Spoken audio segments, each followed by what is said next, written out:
नमस्कार माऊली. चला ज्ञानेश्वरीच्या सहवासात. ज्ञानेश्वरी अध्याय 9 मधील ओवी 415 ते ओवी 423च्या सहवासात आपण जाऊया.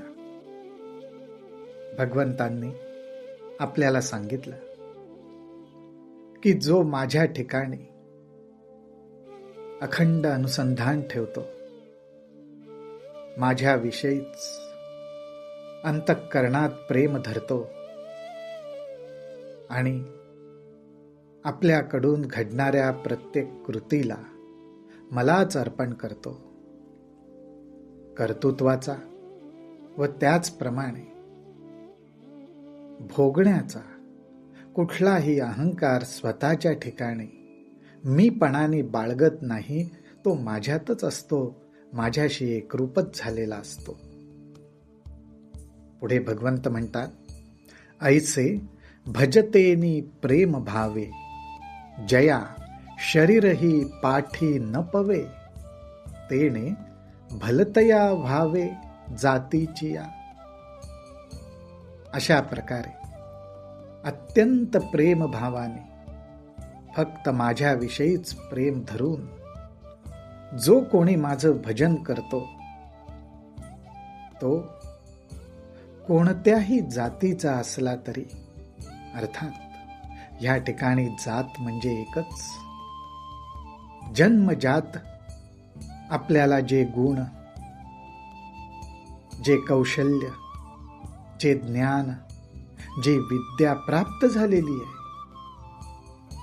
त्याप्रमाणेच जीवन जगत असताना ज्याने फक्त माझ्याविषयी प्रेम धरलं, मग तो कुठल्याही जातीमध्ये म्हणजेच अर्थात गुणांमध्ये जन्माला का आलेला असेना, परंतु माझ्याविषयी प्रेम धरल्यामुळे जया शरीरही पाठी न पवे, त्याला परत शरीर लाभत नाही, अर्थात तो परत जन्माला येत नाही, तो मोक्षाला प्राप्त होतो. आणि आचरण पाहता सुभटा, तो दुष्कृताचा कीर सेल वाटा, परी जीवित वेचिले चोहटा, भक्तीची आके. आणि त्याचं आचरण जर पाहू गेलं तर असं दिसेल की दुष्कृत म्हणजे अयोग्य कृती, पापाचरण, अज्ञानातून, पूर्णपणे अज्ञानातून घडलेली कर्मे, ह्या बाबतीतला कीर सेल वाटा म्हणजे जणू काही त्याने दुष्कृतांचा कळसच गाठलेला आहे. परंतु जीवित वेचिले चोहटा, भक्तीची आके, परंतु त्याने शेवटी आपलं जीवन चारही बाजूंनी भक्तीसाठीच अर्पण केलं, माझ्यासाठीच अर्पण केलं. अगा अंतींची या मती, साच पण पुढिले गती, म्हणून जीवित जेणे भक्ती दिधले शेखे. अहो, आपण जर बघायला गेलं तर जेव्हा अंतकाळ येत असतो, त्यावेळी जशी मती अर्थात जशी बुद्धी, त्याचप्रमाणे तर मनाला पुढची गती मिळते, मनाची गती निश्चित होते, जशी बुद्धी, जशी मती. आणि म्हणूनच ज्याने सर्व दुष्कृतांकडे पाठ फिरवून माझ्या भक्तीचा मार्ग निवडला आणि आपलं जीवन माझ्या भक्तीसाठीच समर्पण केलं, तो आधी जरी दुराचारी, तरी सर्वोत्तमुची अवधारी, जैसा बुडाला महापुरी, न मरतू निघाला. अहो, ज्याप्रमाणे एखादा महापुरामध्ये बुडाला किनाऱ्यावरचे लोक आक्रोश करायला लागतात, बुडाला बुडाला, आता काही वाचत नाही. परंतु काही क्षणांनी पाहावं तर जो महापुरात बुडालेला असतो तो कुठेतरी किनाऱ्याला लागतो. भगवंत तेच सांगतायत की ज्याप्रमाणे एखादा दुष्कर्मांच्या महापुरात बुडाला असेल, परंतु भक्तीच्या किनाऱ्याला लागला तर तोच उत्तम अधिकारी आहे, तोच सर्वोत्तम आहे. कारण तो आता माझ्या भक्तीला प्राप्त झाला. भक्तीचं एवढं सामर्थ्य आहे. भक्ती ही सर्वांसाठी आहे. फक्त भगवंताविषयी प्रेम भाव अत्यंत प्रामाणिकपणे अंतःकरणात पाहिजे. भक्ती सर्वांना सामावून घेते. तयाचे जीवित ऐल थडिये आले, तयाचे जीवित ऐल थडिये आले, म्हणोनी बुडाले पण जेवी वाया गेले, तेवी नुरेची पाप केले, शेवटलिये भक्ती. अहो, जो ह्या भक्तीच्या किनाऱ्याला लागला त्याला परत एकदा जीवन मिळालं. आणि हे जीवन मिळाल्यामुळेच तो महापुरात बुडाला होता हे म्हणणं व्यर्थ ठरलं. तो बुडाला होता पण न मरता किनाऱ्याला लागला, भक्तीला लागला.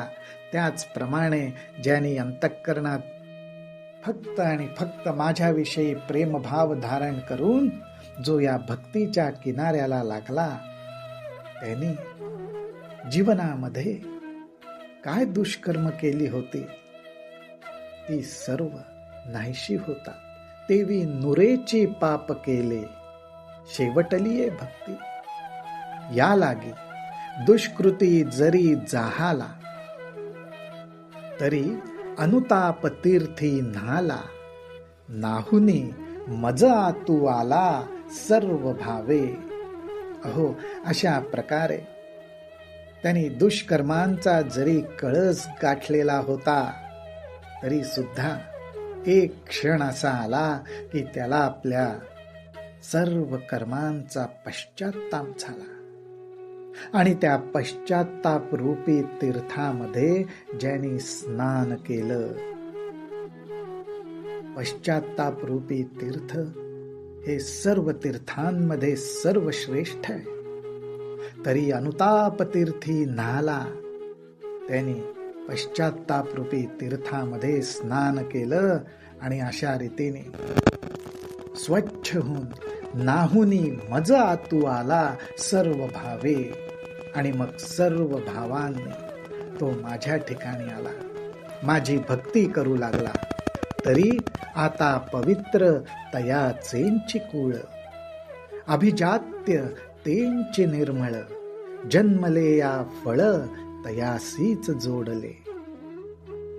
आणि अशामुळे त्याचं कुळ अत्यंत पवित्र, त्याचं कुळ अत्यंत पवित्र झालं. आणि अर्थात कुलीन कोणाला म्हणायचं, निर्मळ कोणाला म्हणायचं, तर त्यालाच म्हटलं पाहिजे. आणि अशा रीतीने त्यांनी आपल्या जन्माचं जे फळ अर्थात जन्माचं सार्थक करून घेतलं.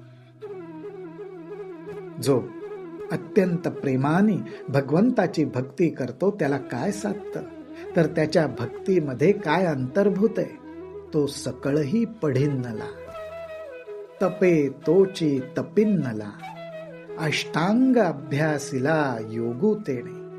अहो, ज्यांनी माझी भक्ती केली त्याला सर्व ज्ञान अवगत झालं, तो सकळही पढिन्नला. त्याच्याकडनंच तपश्चर्या घडली, तपे तोची तपिन्नला. आणि जो काही अष्टांग योग आहे तो त्याच्याकडनं आपोआप अभ्यास केला गेला. हे या भक्तियोगाचं फळ आहे. हे असो बहुत पार्था, तो उतरला कर्मे सर्वथा, जयाची अखंडगा आस्था मजची लागे. भगवंत म्हणतायत, अर्जुना, अरे किती बोलू, हे आता मी पुष्कळ बोललो, परंतु तुला सांगतो ज्याला अखंड माझी आस्था, माझं प्रेम लागलं आणि फक्त माझ्यावरच ज्याचं प्रेम बसलं, तो उतरला कर्मे सर्वथा. तो उतरला, तो सर्व कर्मांमधनं मोकळा झाला. त्याला आता कुठलीही बंधनं राहिली नाहीत. तो मोक्ष सुखाचा आनंद घेत माझ्यावर प्रेम करत जीवन व्यतीत करतो. रामकृष्ण हरी, रामकृष्ण हरी, रामकृष्ण हरी.